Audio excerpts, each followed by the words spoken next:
feel like a person so rarely gets to use the word impropriety. Like, can we bring it back? Can we bring it back? I mean, you just don't throw that word out in daily conversation very often, right? Such a good word.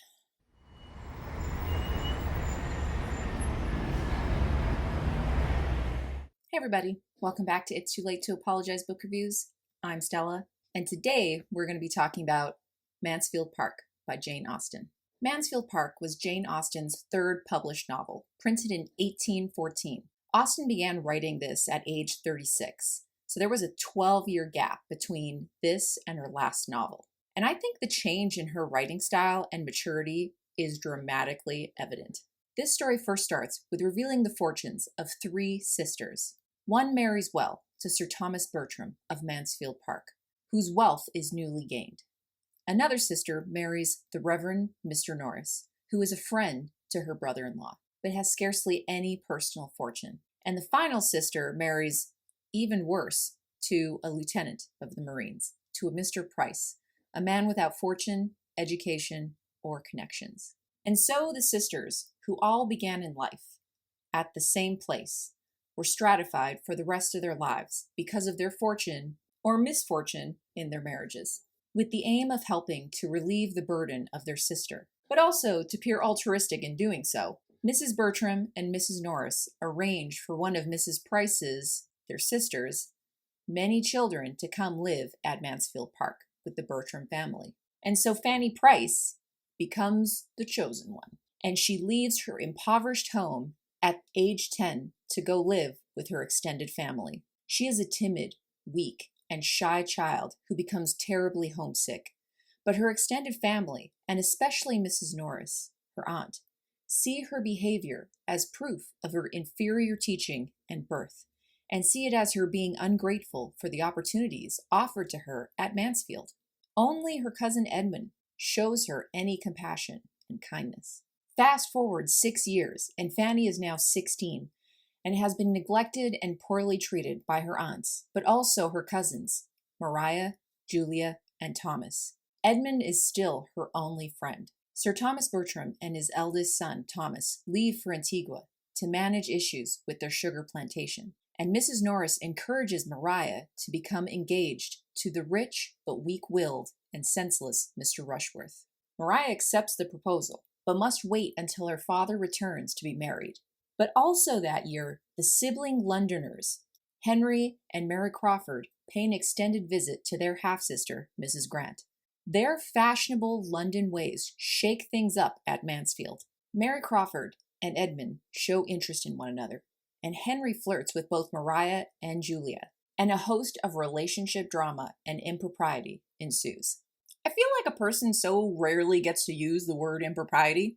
Like, can we bring it back? Can we bring it back? I mean, you just don't throw that word out in daily conversation very often, right? Such a good word. Now, this work of fiction happens to be Austen's most polarizing novel, because buried in a seemingly innocuous pastoral story about family and morality is this debate between modernity, tradition, feminism, class, indentured servitude, and the fate of the dispossessed. I've read Northanger Abbey, Sense and Sensibility, and Pride and Prejudice. And I have to say, I wasn't expecting Mansfield Park to be the sleeper when I went into it. But I tell you, by the end of it, I was like, damn! I'm currently making my way through Persuasion. I'm just about done. And then I got to read Emma. So I'll do an Austen ranking after I'm done. But as it sits now, Mansfield Park is sitting up there. We follow Fanny from age 10 to age 18. Paula Byrne, who wrote a biography about Austen, says, and I quote, "Mansfield Park is perhaps the first novel in history to depict the life of a little girl from within." End quote. So when you think about it in those terms, it's even more interesting.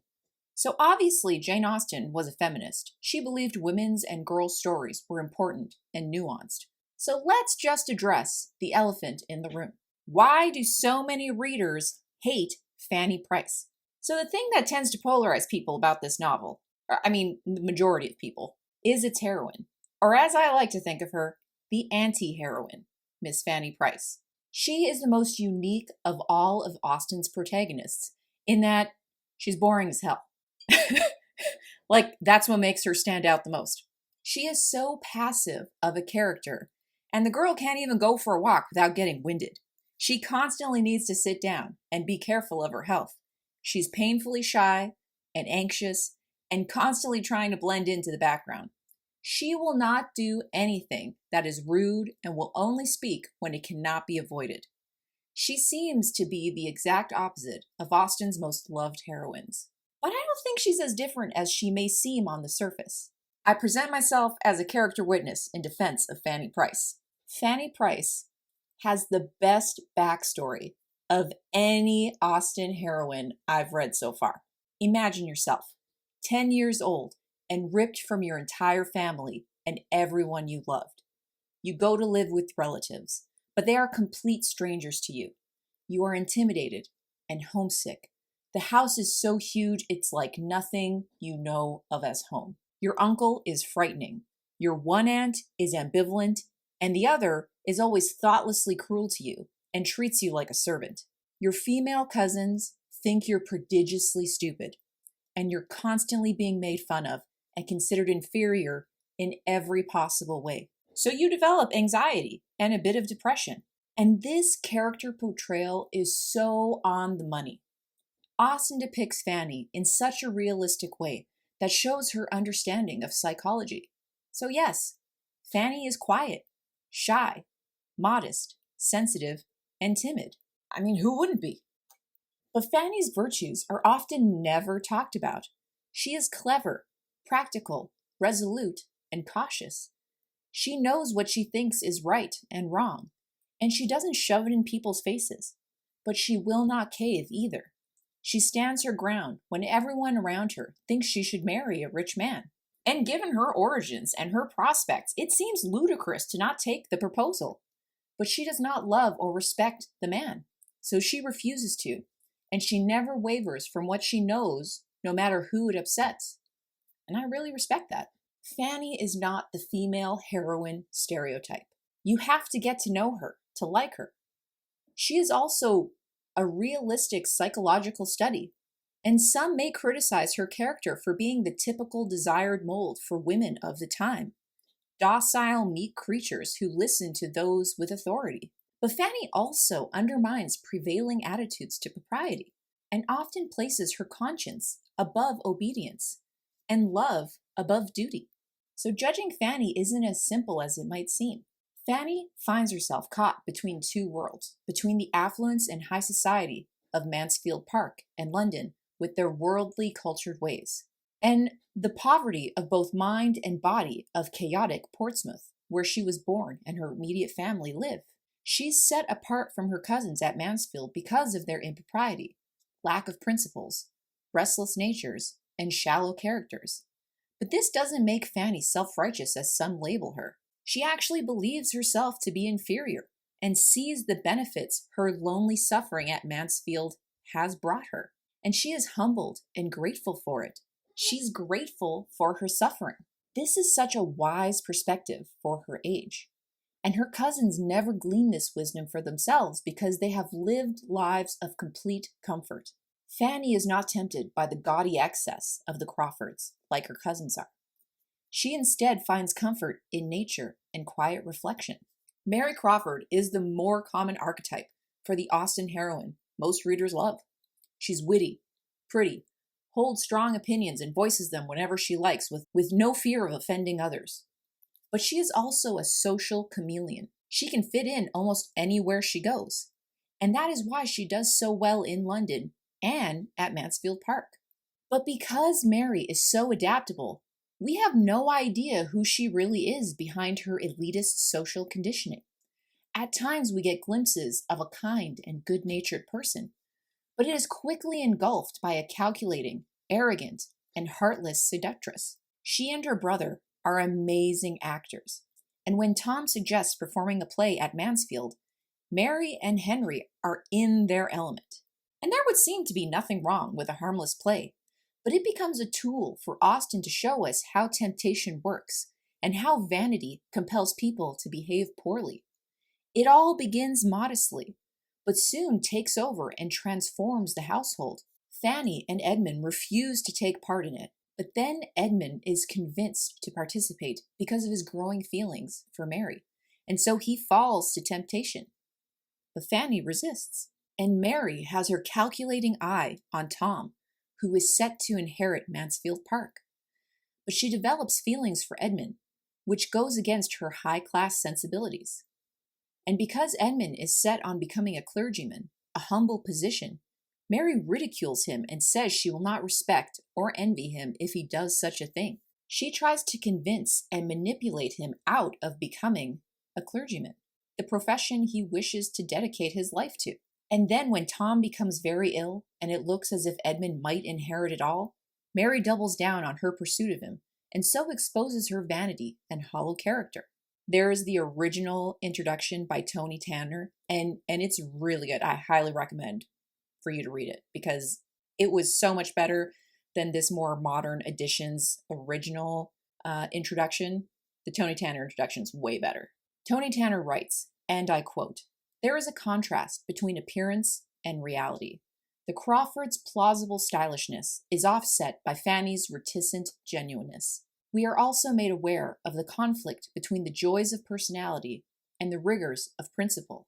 In the more general way, the book does seem, as some critics have noted, to speak for repression and negation, fixity and enclosure, the timidity of caution and routine, opposed to the exhilaration of risk and change.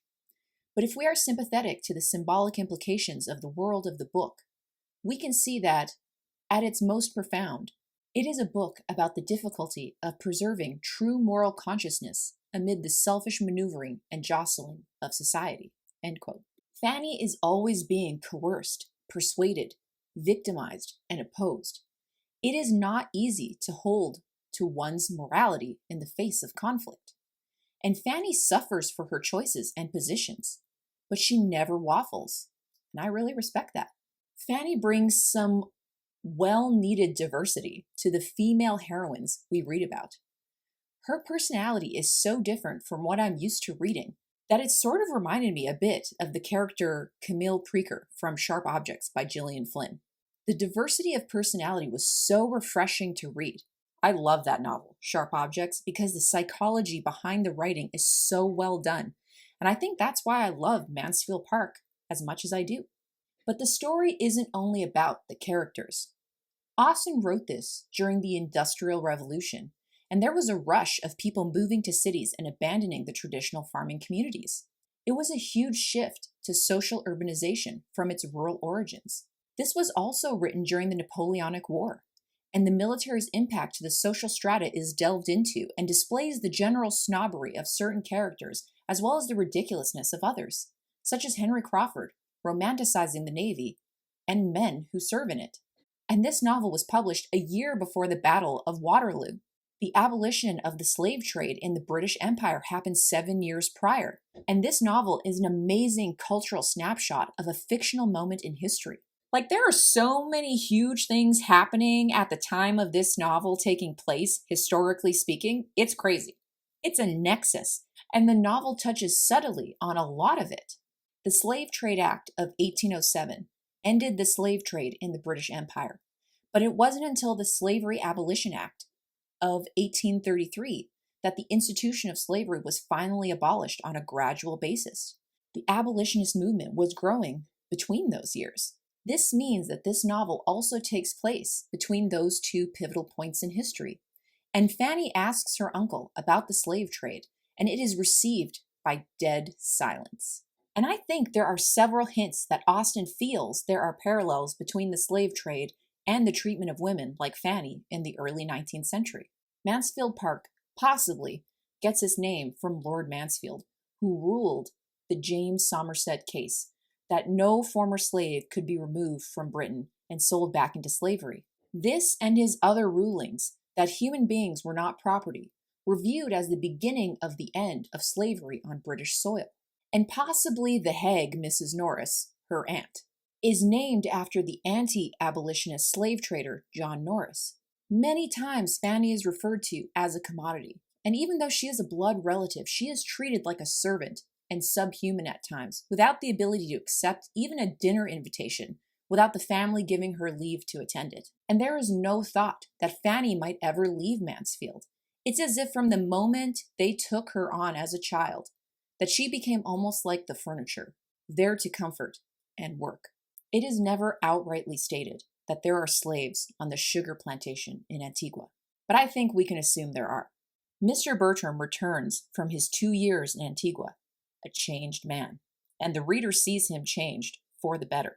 He lets go of his ambition of moving up in society and really turns toward more moral-based principles for ruling his life. And we see this. And is it because he witnesses the slaves on his plantation? I don't know. It's kind of left to the reader to take their opinion of it. But the dead silence that Fanny's vague question about slavery to her uncle elicits could be perceived as Austen impelling the reader's consciousness. I think Austen made a decided point of leaving things obscure and unresolved, because that was basically what that pocket of history was. But she is also, I believe, calling out the shallowness of Fanny's cousins and those in attendance with their dead silence and disinterest about what is happening with both the slave trade and in Antigua. But it's open to interpretation. Jane Austen may also just be offhandedly referring to the state of the nation, as many other novels did at the time. Some may argue that she is, but I don't think so. It's subtle, but I think she planted enough clues to be able to read her thoughts about it. And in Tony Tanner's introduction, the original introduction to Mansfield Park when it was first printed with Penguin, he compares Mansfield Park to Ford Madox Ford's Parade's End. Jane Austen is, of course, a far greater writer, but she too was aware of an England that was passing away. She too knew about the passion which turns to lechery, the activity which becomes destructive, the energy which results in the collapse of a world. And, quite as deeply as Ford, she appreciated the value of the quiet thing, and knew, too, the incredible moral strength required to achieve and maintain it. And that, above all, is what Mansfield Park is about. Mansfield Park shows us a nexus of historical movements and currents that change what our world looks like today. There is so much that can be examined that I haven't even touched on. And the more one looks, the more one realizes how much there is to dissect in this novel. It's a masterpiece. But if you read Mansfield Park, what did you think? Did you like it? Did you hate it? Did Fanny Price not win you over? Let me know in the comments down below.